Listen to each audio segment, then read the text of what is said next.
So for our project, we are looking at the new LA Rams stadium that's being built in Los Angeles. And the estimated completion time for that stadium is now projected to be in 2020, with it being delayed.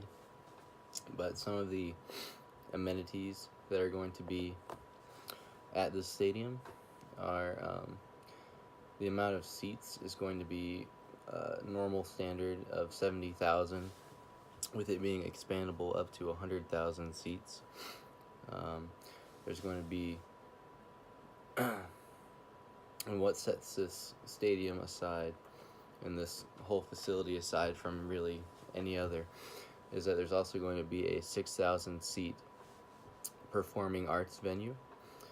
There's going to be 780,000 square feet of office space, 890,000 square feet of retail space, 300 hotel rooms, 2,500 modern residences, and approximately 25 acres of public parks and other fine dining and state-of-the-art conference spaces.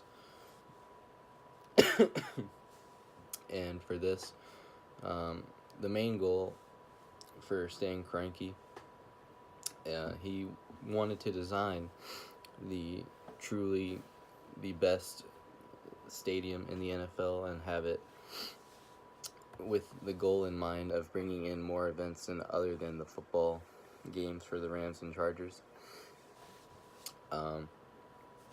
In 2028, I know that they have planned to be one of the sites for the Olympics that are going to be taking place in LA. And he also plans to have major concerts there. And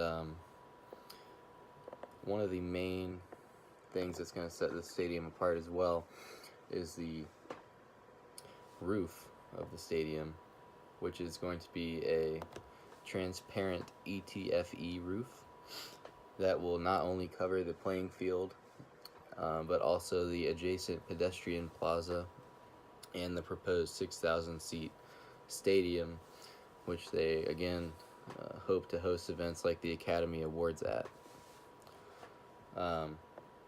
And so why they went with this type of roof is because in Los Angeles, they have what they say have beautiful weather 350 or so days out of the year, and they want to take advantage of that.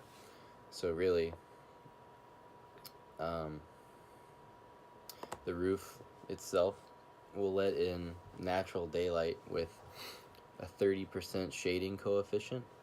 And what that means is it's going to provide some sun protection also, even though it's going to be letting the light in. And